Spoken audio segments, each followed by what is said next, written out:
Welcome back again. So അപ്പോൾ നമ്മൾ ഇന്ന് എത്തിയിരിക്കുന്നത് പെരിയാർ ടൈഗർ റിസർവിലാണ്. അപ്പോൾ നമ്മൾ രാവിലെ എത്തിയിരിക്കുന്നത് ഒരു 6:30 എത്തിയത്. എന്നാലും വീഡിയോ എടുക്കാൻ ഇത്തിരി ലേറ്റായി, കാരണം ഇൻട്രോ വീഡിയോ അല്ലേ, അപ്പോൾ കുറച്ച് ചിന്തിക്കാനൊക്കെ ഉണ്ടായിരുന്നു. ഓക്കെ, അപ്പോൾ എനിവേ നമ്മളിവിടെ എത്തിയിട്ടുണ്ട്. ഇവിടെ എത്തിയിട്ട് നമുക്ക് ബുക്ക് ചെയ്തതെന്ന് വെച്ചാൽ നമുക്ക് ഓൺലൈൻ ഓഫ്ലൈനും ബുക്ക് ചെയ്യാൻ പറ്റും. ഒരു ടിക്കറ്റ് വരുന്ന പ്രൈസ് എന്ന് വെച്ചിട്ടുണ്ടെങ്കിൽ 400 ആണ്. ഇവിടുന്ന് ഞങ്ങളിപ്പോൾ ബുക്ക് ചെയ്തത് ട്രക്കിംഗ് മാത്രമാണ് ബുക്ക് ചെയ്തത്. അത് കഴിഞ്ഞ ശേഷം നമുക്ക് ബോട്ടിങ് ഇവിടെ അവൈലബിൾ ആണ്. കാരണം ഗൈസ്, ഇതാണ് നമ്മളിവിടുന്ന് ട്രക്ക് ചെയ്യാൻ പോകുന്ന സ്ഥലം. ഈ സ്ഥലത്ത് ഇരുന്നിട്ടായിരിക്കും നമ്മൾ മൊത്തം ഒന്ന് ചുറ്റി കാണാൻ പോകുന്നത്.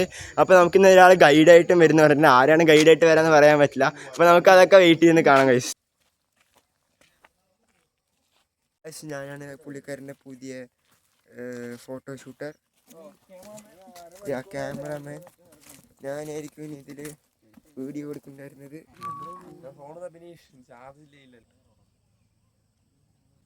കടുവ ഇറങ്ങി വരുന്നുണ്ട് ഇവിടെ. കാട്ടിയ സൗണ്ടൊക്കെ വരുന്നുണ്ട്. അങ്ങോട്ടാ പോണം. ചേട്ടൻ്റെ കൂടെ പോവാം. ചേട്ടൻ കാര്യമായിട്ട് എന്തോ പറയുന്നു.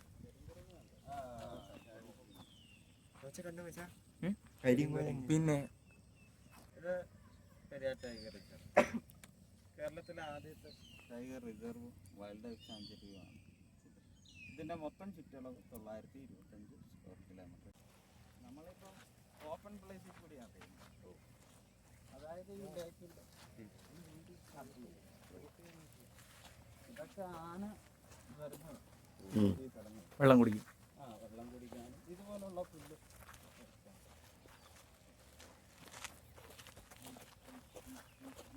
ഇപ്പോൾ നമ്മുടെ കരിങ്കുരങ്ങൻ്റെ അത് ആൽഫാമയിൽ അതിൻ്റെ ഒരു ലീഡറാണ്. അവർ വാൺ ചെയ്യുക ഇതുപോലെ.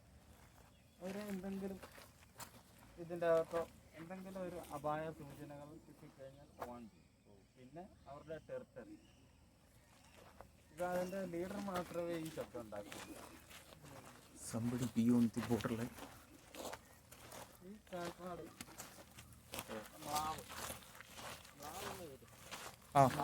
മാൻ്റെ വലുത്. മാൻവർഗത്തിൽപ്പെട്ടതാണ് മ്ലാവ്.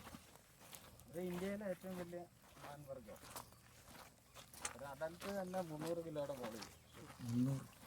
അത് ലെപ്പേർഡ്, ടൈഗർ, വൈൽഡ് ഡോഗ് ഇവരുടെ മെയിൻ ആഹാരങ്ങളിൽ പെട്ടതാണ് മ്ലാവ്. നമുക്ക് മാൻവർഗം 3 തരത്തിലുണ്ട്. മ്ലാവ്, കൂരമാൻ, കേഴമാൻ. ഈ കൂരമാൻ്റെ സൈസ് ഇത്രയാണ്, ചെറുത്. അത് മൗത്ത് ഡിയർ എന്ന്, അത് രാത്രി സഞ്ചാരി. പിന്നെ ഈ ചെറിയ തരത്തിലാണ് അത് ഈ ബാർക്കിംഗ് ഡിയർ എന്ന് പറയും. ബാർക്കിംഗ് എന്ന് പറയുമ്പോൾ ഈ പട്ടികളുടെ ഒരു ശബ്ദം, അവരങ്ങനെയാണ് ശബ്ദം ഉണ്ടാക്കുന്നത്. ഇവിടെ ഒരു കിളി ഒരു സോങ് പാടുന്നുണ്ട്.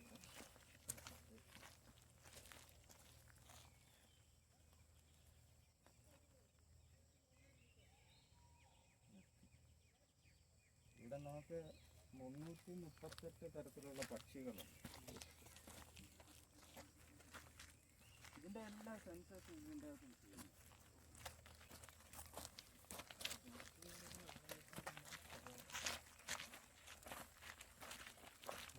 വെള്ളമുള്ള സ്ഥലത്ത് നടക്കണം. അതിൻ്റെ ആവിലൊക്കെ കാട്ടാൻ തണുപ്പും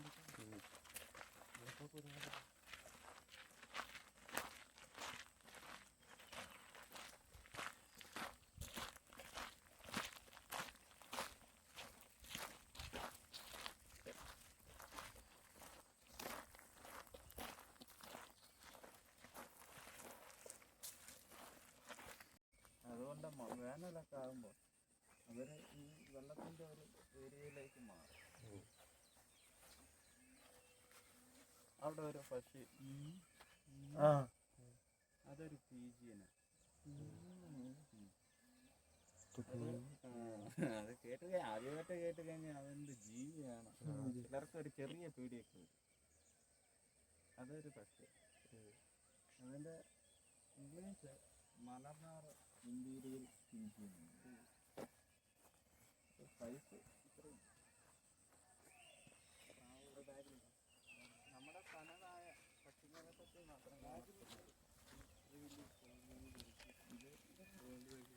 ഈ കാഷ്ടം ഡിയറിൻ്റെ അതാ മ്ലാവിൻ്റെ.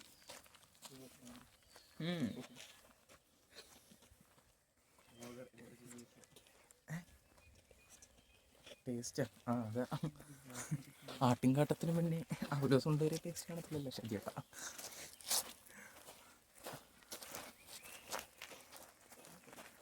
അല്ല മണലാരണ്യത്തിൽ നടക്കുമ്പോൾ ഉണ്ടല്ലേ ട്രക്കിംഗ് ബൂട്ട് ഇട്ടിടക്കാൻ എന്ത് സുഖം. സോക്സ് ഇട്ടിടക്കാൻ എങ്ങനെയുണ്ട്? നല്ല രസമുണ്ട്. ഏയ് പിണ്ടം പിണ്ടം പിണ്ടം പിണ്ടത്തിന്റെ കളികൾ. കാട്.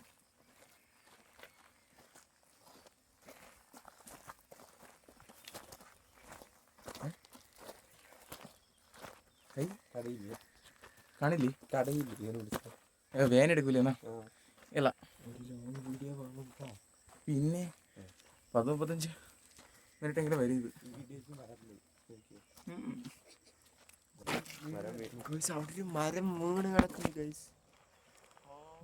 വലിയൊരു മരം.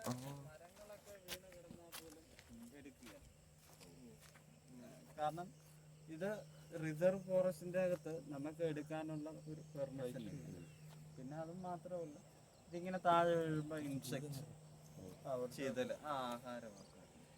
പിന്നെ കുറെ കാലം ഇങ്ങനെ കിടക്കുമ്പോൾ ചെറിയ ജീവികളൊക്കെ അത് ഒരു മാളമായിട്ട് ഒരു രക്ഷിക്കാനുള്ള ഒരു വീട് ഉപയോഗിക്കും. വർഷങ്ങളെടുക്കും ഇതുപോലുള്ള മരങ്ങൾ ഒന്ന് ഗ്രഹിച്ചു പോകാൻ. അത് കാലാകാലങ്ങളെടുക്കും.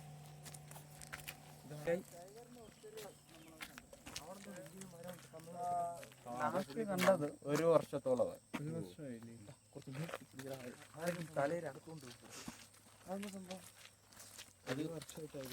മരങ്ങള്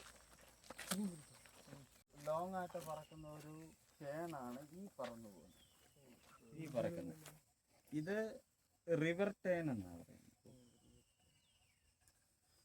മാക്സിമം ദൂരം ഇങ്ങനെ പോകും. അവര് ഇരിക്കുന്നത് അപൂർവം. ഫുൾ ടൈം ഇങ്ങനെ പറക്കും.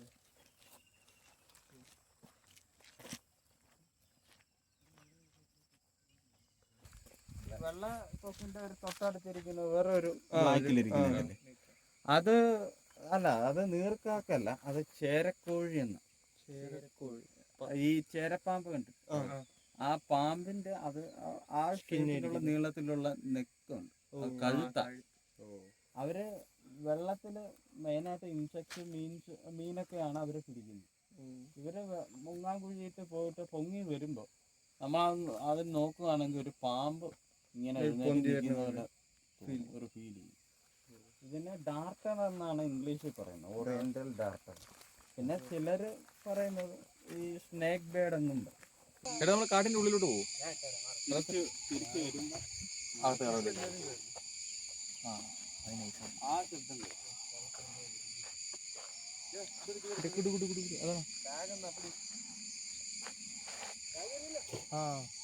അതെന്നില്ലേ? അത് മലമഴക്ക്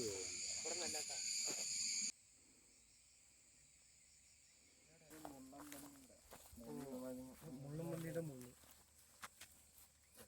നല്ല ഷാർപ്പാണ്.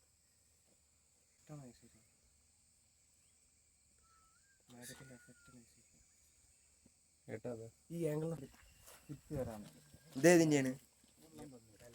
ഇത് മുള്ളൻപന്നിന്റെയാണ് ഗൈസ്.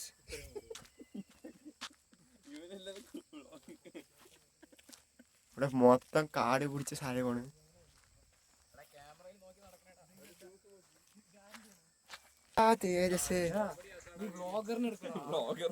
ഗാസ് വ്ളോഗർ ഇവിടെ ഒറ്റയ്ക്ക് നടന്നുകൊണ്ടിരിക്കുകയാണ്. ഏകാംശമായി താഴെ. എനിക്കറിയില്ല, വായിക്കാതെ കൊണ്ടുവരുന്നു.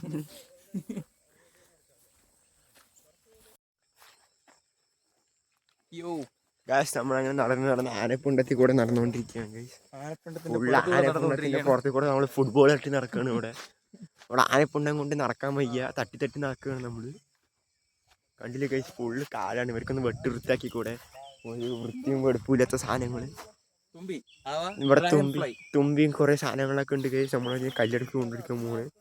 അവര് ഗൈഡുള്ളത് കൊണ്ട് അവര് തല്ലെന്ന് പറഞ്ഞുകൊണ്ട് മാത്രം നമ്മളതൊന്നും ചെയ്യണില്ല. അപ്പൊ നമുക്കിനി നടക്കുക. ഇവിടെ കുറെ ഉണങ്ങിയ മരം മാത്രം ഉണ്ട് ഗൈസ്. പൈസ കൊടുത്തത് വേസ്റ്റ് ആണെന്ന് തോന്നുന്നു ഗൈസ്. ഇവിടെ ആകെ വഴിയിൽ മാത്രമാണ് പുല്ലില്ലാത്തത്, ബാക്കി എല്ലാവിടെയും പുല്ലാണ്. ഇതാ പൂണ്ടും കേട്ടോ. ഇതാ ഇത് എന്താണിത്, പൂക്കളോ? കാശ് ഇവിടെ നമ്മൾ മൊത്തം ഒരു പച്ചപ്പിൻ്റെ ഒരു ഫീലാണ്. പച്ചപ്പിൻ്റെ കൊണ്ട് നിറഞ്ഞിരിക്കുകയാണ് ഇവിടെ. നമ്മൾ തിരിച്ചു വരുമ്പോൾ കാട്ടിക്കൂടെ വരുന്നതാണ് ആ മാമൻ പറഞ്ഞത്. ആ മാമൻ പറഞ്ഞതനുസരിച്ച് നമ്മൾ എടുക്കണതായിരിക്കും. നോക്കൂ ഗൈസ്, ഇവിടെ മൊത്തം പച്ചപ്പ് കൊണ്ട് നിറഞ്ഞിരിക്കുകയാണ്. കുറേ കാട്ടുമൈന, കാട്ടുപോത്ത് സാധനങ്ങളൊക്കെ കാണുന്നുണ്ട്. കാട്ടുപൂച്ച, കാട്ടുമാന്, കാട്ടുകല്ല്, കാട്ടുപട്ടി, കാട്ടുകാട്ടം ഒക്കെ നമ്മൾ കാണുന്നുണ്ട്. ഇവിടെ നമ്മൾ പെട്ടെന്ന് ഒറ്റ നോട്ടത്തിൽ നമുക്ക് അറിയില്ല. അവിടെ ഒരു പക്ഷിയുണ്ടോ അടുത്ത്? ഇതല്ലേ പെട്ടെന്നുണ്ടോ? എനിക്ക് ഇതൊക്കെ ഈ മുള്ളമ്പന്ന് ഇതിന്റെ ഈ പുല്ലിന്റെ ഈ ചെറിയ കിഴങ്ങുണ്ട്, കിഴങ്ങ് കഴിക്കുന്നു. ഇതൊക്കെ ആനകള് കഴിക്കുന്ന കേട്ടല്ലോ. ഇത് ആനകളെ തൊഴിച്ചിട്ട് അതായത് ഈ പുല്ലിന് വേണ്ടി ഈ പുല്ല് ഇതുപോലെ തൊഴിച്ച് ഇതുപോലെ കൂട്ടി വെക്കും. തുമ്പിക്കൈ കൊണ്ട് എടുത്ത് കുടയും മണ്ണൊക്കെ കുടഞ്ഞിട്ടാണ് പിന്നെ കഴിക്കുന്നത്.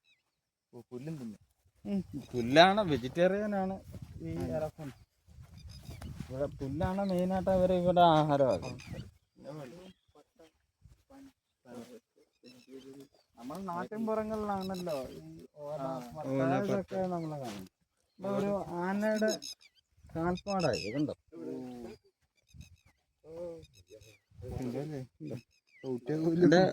സൈസ് നല്ല ഒരു അടർച്ച. ഗായ്സ് നോക്കൂ ഗായ്സ്, ഇത് എന്തിൻ്റെ അസ്ഥി കൂടാണെന്നൊന്നും അറിയില്ല. DNA ടെസ്റ്റിന് കൊടുക്കേണ്ടി വരും ഗൈസ്.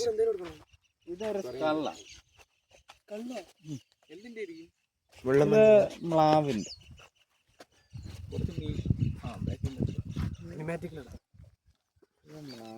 ഫോട്ടോ എടുക്ക അങ്ങൾക്ക് അയച്ചു കൊടുക്കാനുള്ളതാണ്. വൈൽഡ് ഡോഗ് ഒരു പാക്ക് എന്ന് പറയുമ്പോൾ ഒരു കുറഞ്ഞത് ഒരു 8 മുതൽ ഒരു 15 വരെ ഒരു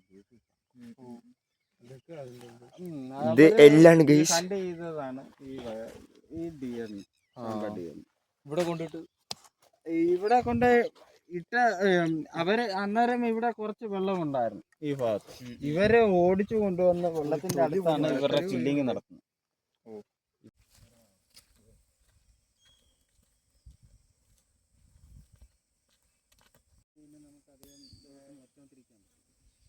ഇത് രാത്രിയാകുമ്പോൾ ഇവർ കൊണ്ടുപോയി വല കെട്ടിയിട്ട് രാവിലെ ആകുമ്പോൾ ഇവർ വല അഴിച്ചിട്ട് മീൻ എടുത്തുകൊണ്ട്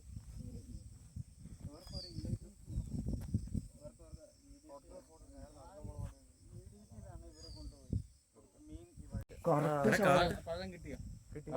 കറക്റ്റ് പഴം ഗൈസ്. നമുക്ക് കറക്റ്റ് എന്താ പറയാ, പേരക്ക കിട്ടിയിരിക്കുകയാണ്.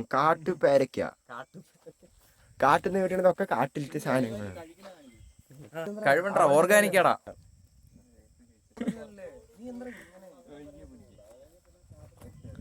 ഹൗസ് ദാറ്റ് ഫ്രഷ് സാധനം. ഓക്കെ, ഒരു കിളി പോലും തൊട്ടിട്ടില്ല ഇത്. അതെ, ഇപ്പൊ ആരാ കടിച്ചേ?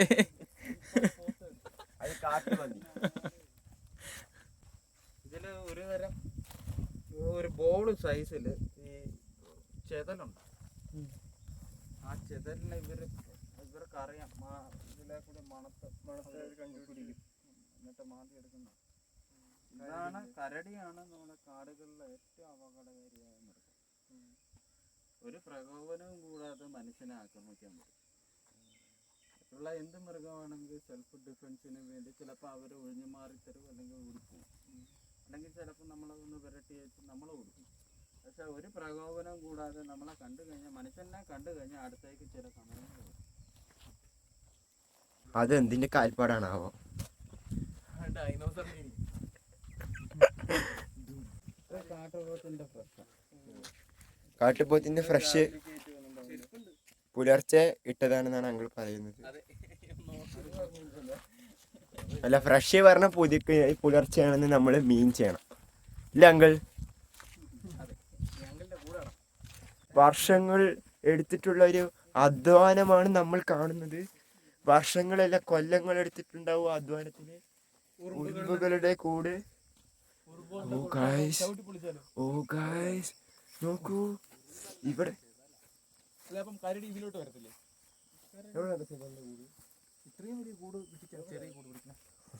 അത് മണ്ണ് തുറന്നിട്ട് മണ്ടനാണോ കരടി? ഇല്ല,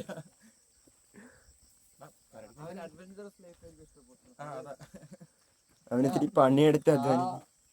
ആ കൂട്ടിലും അതിന്റെ ചിതലുള്ളത് അതിന്റെ അണ്ടർഗ്രൗണ്ടിൽ, മുകളിലൊന്നുമില്ല.